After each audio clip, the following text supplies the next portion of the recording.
Malam yang gelap. Hujan rintik-rintik mengguyur jalanan sepi. Di ujung gang sempit, sebuah rumah tua berdiri megah, tapi penuh misteri. Ardi, seorang pemuda yang sedang kesulitan ekonomi, menerima pekerjaan sebagai asisten rumah tangga di sebuah rumah kuno bergaya kolonial. Upah besar, pekerjaan ringan, begitu janji sang pengurus rumah, Ibu Santi.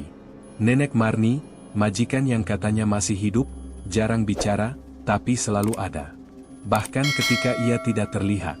Sampai suatu malam, jam 3.15 tepat, mesin ketik tua tiba-tiba berbunyi, bukan waktunya pulang. Ikuti perjalanan Ardi memecahkan rahasia rumah itu, rahasia yang telah tertahan selama hampir 3 dekade.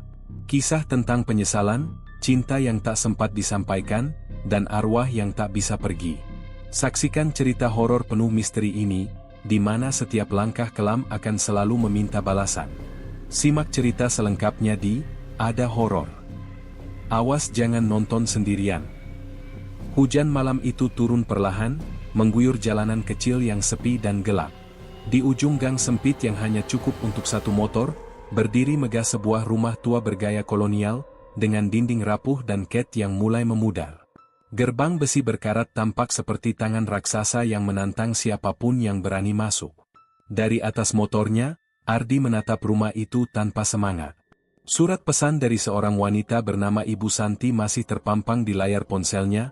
Mas Ardi, pekerjaan ringan sebagai asisten harian. Upah besar. Rumah aman. Majikan tinggal sendirian. Tapi ia bukan orang yang mudah percaya. Sejak di PHK beberapa minggu lalu dari bengkel motor tempatnya bekerja, Ardi tak memiliki banyak pilihan. Namun, kata-kata, rumah aman, terasa seperti dusta halus yang ditutupi kabut tebal misteri. Ardi menyipitkan mata, mencoba melihat lebih jelas bagian dalam pekarangan yang tertutup semak belukar. Pohon mangga tua menjulurkan dahannya seperti tangan-tangan kering yang mencoba meraih. Angin bertiup pelan, membawa aroma lembab tanah basah dan kayu lapuk. Ardi menarik napas panjang, lalu membalas pesan itu dengan satu kata, sampai. Ia menurunkan kickstand motornya, mendorong gerbang yang berderit panjang, dan melangkah masuk ke dalam pekarangan yang penuh rerumputan liar. Udara malam begitu dingin, menusuk kulit. Pintu kayu besar depan terbuka setelah diketuk. Seorang wanita paruh baya menyambut dengan senyum samar. Tubuhnya kecil, rambut disanggul rapi, memakai daster biru pudar. Ardi, katanya pelan. Iya, Bu. Ini rumah Ibu Santi, jawab Ardi sambil melemparkan pandangan sekilas ke dalam rumah. Iya, silahkan masuk. Sudah makan belum? Jawabnya sambil membuka pintu lebar-lebar. Ardi mengangguk canggung, tapi tetap melangkah masuk. Suasana dalam rumah langsung membuat bulu kuduknya merinding. Dingin. Sunyi. Seperti waktu berhenti di sana. Lukisan-lukisan kuno menggantung di dinding, figura besar berdebu, lemari jati tua penuh guci dan keramik antik. Ardi mencoba tersenyum. Rumah ini kayak museum ya, Bu. Ibu Santi tertawa pelan. Warisan suami saya. Dari zaman Belanda. Majikan saya, Nenek Marni, dulu bekerja di dinas pemerintahan. Sekarang beliau sudah jarang keluar kamar. Saya cuma pengurus rumah. Sama seperti kamu, nanti bisa bantu-bantu bersih-bersih. Ardi mulai merasakan perubahan di dalam dirinya. Bukan hanya rasa takut yang tumbuh perlahan, tapi juga semacam ikatan aneh dengan rumah itu. Seolah-olah ia sedang diuji atau diteliti oleh sesuatu yang tidak terlihat. Malam itu, setelah makan malam sederhana, dan mandi di kamar kecil belakang, Ardi mencoba tidur. Tapi matanya terus memandang langit-langit kamar yang retak-retak. Bayangan wajah seorang wanita tua dalam potret besar di ruang tamu terus menghantuinya. Nama Marni, 1928 tertulis di bawahnya tanpa tanggal kematian. Keesokan pagi, ayam berkokok dari kejauhan. Ardi bangun dengan kepala agak berat. Ibu Santi sudah menyiapkan teh hangat dan kue pisang. Hari ini kita mulai bersihin ruang tamu, dan ruang kerja Nenek Marni, ucapnya biasa. Ardi mengangguk, tapi hatinya tidak tenang. Saat mereka mulai membersihkan ruang tamu, Ardi terus memperhatikan foto itu. Wanita dalam lukisan itu menatapnya tajam, seolah mengenal. Saat sedang menyapu sudut ruangan, Ardi mendengar langkah kaki pelan dari lorong. Ia menoleh. Seorang wanita tua berkebaya putih, berjalan perlahan dengan tongkat. Rambutnya putih semua, disanggul rapi. Matanya kosong, tapi tatapan itu sama persis seperti di foto. "Ini Mas Ardi, asisten baru," kata Ibu Santi sopan. Wanita tua itu hanya menoleh sejenak, lalu melanjutkan langkahnya ke arah belakang rumah. Ardi diam. Ada rasa aneh di dadanya. Deja vu? Atau sesuatu yang lebih? Malam-malam berikutnya menjadi lebih gelap dari biasanya. Bahkan ketika lampu menyala, bayangan di sudut-sudut ruangan seolah hidup dan menggerakkan sesuatu yang tidak bisa Ardi lihat secara jelas. Ia mulai menemukan hal-hal kecil yang ganjil. Sandal kayu yang biasanya dipakai Nenek Marni, tertinggal di lantai atas, padahal ia yakin wanita tua itu belum pernah masuk ke sana. Di kaca jendela kamar Ardi, muncul goresan-goresan seperti dari kuku panjang, meski jendela selalu terkunci dari dalam. Pada malam kelima, saat hujan deras membasahi atap rumah tua, Ardi mendengar suara anak kecil menangis pelan dari arah loteng. Tangisan itu berhenti begitu saja, digantikan oleh langkah-langkah kaki kecil yang berlari cepat, lalu lenyap tanpa jejak. Ardi mencoba mengabaikannya, tapi pagi harinya, saat membersihkan ruang bawah tanah, ia menemukan sebuah kotak kayu kecil yang terselip di balik rak-rak tua. Kotak itu terkunci, tapi anehnya, saat ia menyentuhnya, gembok itu terbuka sendiri. Di dalamnya ada foto hitam putih seorang anak perempuan, berusia sekitar 7 tahun, memakai pakaian putih polos dan menatap lurus ke arah kamera. Di pojok foto tertulis nama, Nurin, dengan tinta yang mulai memudar. Di belakang foto itu tertulis satu kalimat, "Jangan biarkan aku sendirian lagi." Ardi tidak tahu siapa Nurin. Tapi setelah membawa foto itu ke kamarnya, ia mulai melihat siluet kecil di sudut matanya. Kadang berdiri di ambang pintu, kadang duduk di ujung tempat tidurnya saat ia baru saja bangun. Ia tidak menyeramkan, tapi membuat dadanya sesak karena rasa iba dan penasaran. Beberapa hari berlalu. Rutinitas membersihkan halaman, menyapu, dan kadang menemani Nenek Marni yang hampir tidak pernah bicara, menjadi keseharian Ardi. Tapi ada yang ganjil. Pernah suatu sore, saat ia melihat Nenek Marni duduk di kursi rotan dekat jendela, ia menyapanya, tapi ketika masuk, kursi itu kosong. Tak ada jejak sandal, tidak ada aroma minyak kayu putih. Dan malam itu, jam 3.15 tepat, ia mendengar suara mesin ketik dari ruang kerja. Suara yang teratur, seperti mengetik surat. Ketika ia masuk, ruangan itu kosong. Tapi di dalam mesin ketik tua, kertas baru terselip. Kalimatnya pendek, "Bukan waktunya pulang." Ardi tak bisa tidur. Keesokan hari, saat membersihkan ruang kerja Nenek Marni, Ardi menemukan sebuah laci rahasia di bawah meja tulis besar. Di dalamnya ada surat-surat lama, catatan harian, dan sebuah buku kecil bertuliskan, "Catatan Harian Nurin, 1986. Ardi membuka buku itu dengan hati-hati. Isinya adalah tulisan tangan seorang anak perempuan yang sangat rapi, meskipun bahasanya kadang tidak masuk akal. Salah satu paragraf yang membuat bulu kuduk Ardi berdiri adalah, "Ibu tidak suka aku masuk ke kamarnya. Katanya aku harus menunggu di bawah. Tapi aku kesepian. Aku ingin bicara pada Bu Marni. Dia baik padaku. Tapi dia tidak pernah mau keluar dari jam 3.15. Aku coba panggil-panggil, tapi dia tidak menjawab. Aku takut sendirian di rumah ini. Aku ingin pulang. Tapi aku tidak ingat jalan pulang." Tanggal penulisan terakhir di buku itu adalah 12 April 1997. 2 hari sebelum tanggal kematian Nenek Marni. Ardi mulai curiga bahwa Nurin adalah salah satu anggota keluarga Nenek Marni, mungkin cucu atau keponakan. Tapi mengapa tidak ada foto anak itu di album keluarga? Mengapa tidak ada orang yang datang untuk menanyakannya?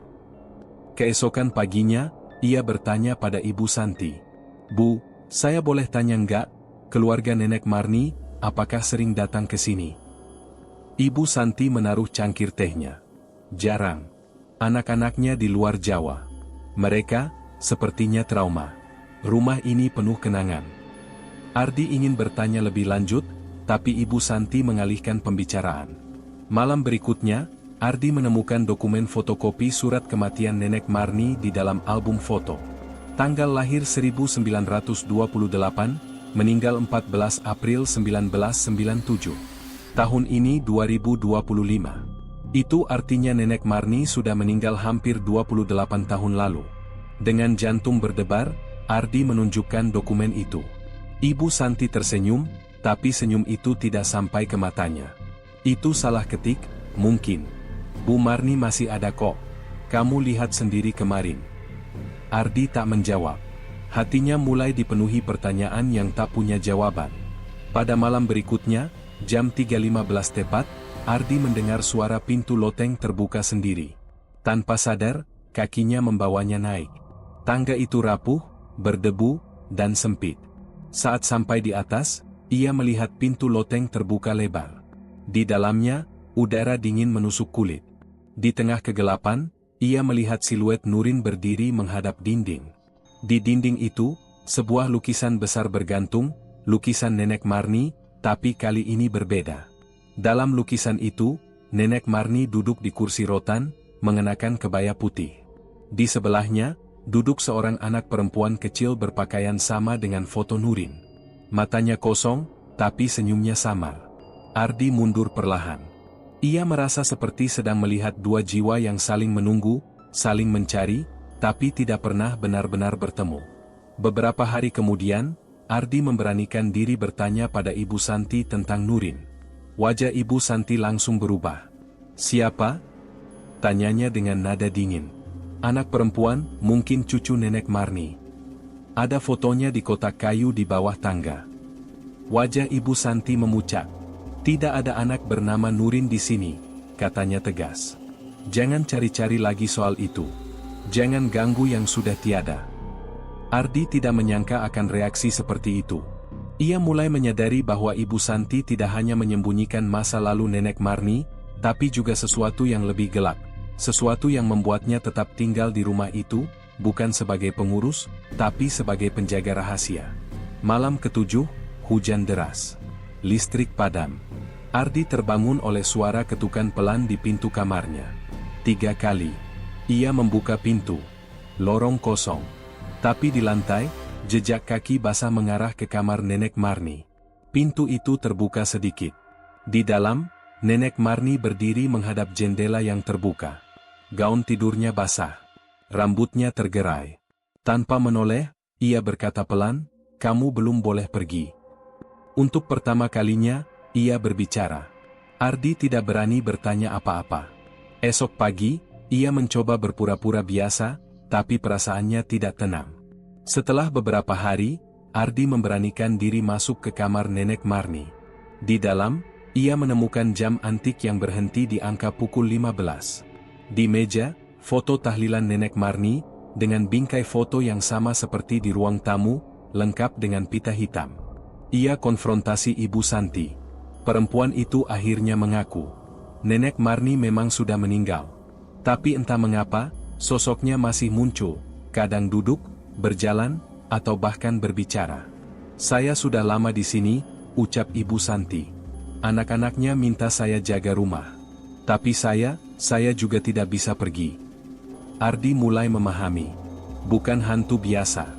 Tapi dua jiwa yang tertahan karena rasa bersalah. Ibu Santi dulunya pembantu Nenek Marni. Saat majikannya meninggal, ia tak sempat pamit. Dan sejak saat itu, ia tinggal di antara waktu. Malam ke-10, Ardi melihat keduanya duduk di ruang tengah. Meja kecil dengan 2 cangkir kopi hangat. Album foto terbuka. Tapi kali ini, ia melihat sesuatu yang tidak pernah ia lihat sebelumnya. Tangan Nenek Marni memegang tali rantai emas tipis, dan di ujung rantai itu tergantung liontin berbentuk kunci kecil. Saat Ardi mendekat, Nenek Marni menoleh. "Kamu sudah tahu semua, iya?" Nenek Marni akhirnya bicara panjang. "Dulu saya punya pembantu bernama Mbok Surti. Ia sangat setia. Tapi ia tak pernah pamit. Saya selalu menulis surat untuknya. Tapi mesin ketik selalu berhenti jam 15. Suara itu rendah, bergetar, tapi penuh makna." Ardi diam. Ia tidak tahu harus menjawab apa. Nenek Marni menatapnya dengan mata yang dalam. "Ada waktu yang berhenti di sini. Bukan hanya milikku, tapi juga milik Nurin. dan Embok Surti. Kami tidak bisa pergi, sampai ada yang datang dan mendengarkan. Mendengarkan apa? Bisik Ardi. Permintaan maaf yang tak pernah sampai.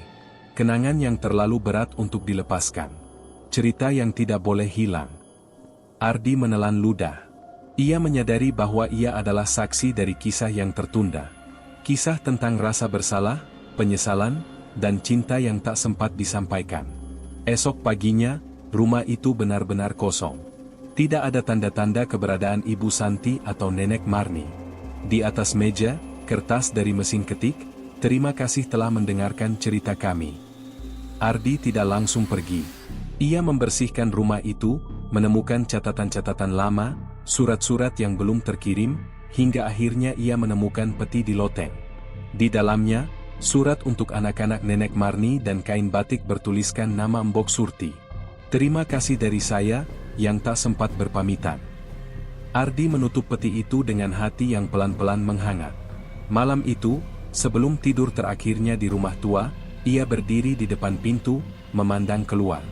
Angin bertiup pelan dan entah dari mana terdengar suara samar, seperti dua perempuan tengah berbincang di ruang tamu. Lalu tawa kecil hangat dan hening. 1 minggu setelah meninggalkan rumah tua itu, Ardi kembali ke kota, dan mulai bekerja sebagai staf administrasi di kantor percetakan milik teman lamanya. Hidupnya berjalan biasa lagi. Naik motor ke kantor, makan siang di warung Padang, pulang menjelang maghrib. Namun, sejak malam terakhir di rumah tua itu, Ardi merasa ada sesuatu yang berubah dalam dirinya. Bukan semacam trauma atau ketakutan, tapi semacam kesadaran baru, bahwa dunia tidak hanya dihuni oleh yang kasat mata, dan bahwa perasaan yang belum selesai, bisa tertinggal di tempat melekat pada ruang dan waktu. Tapi ia tahu, bagian dari dirinya akan selalu tinggal di rumah tua itu. Tempat di mana waktu berhenti, lalu kembali berjalan berkat kehadiran seorang penyaksi bernama Ardi. Tamat. Jika kamu suka dengan cerita-cerita seru seperti ini, jangan lupa untuk like, subscribe, dan tekan tombol loncengnya agar kamu tidak ketinggalan update cerita horor seru lainnya. Jangan lupa untuk share video ini ke teman-temanmu, agar lebih banyak orang yang bisa menikmati kisah misteri dan horor seperti ini. Terima kasih sudah menonton.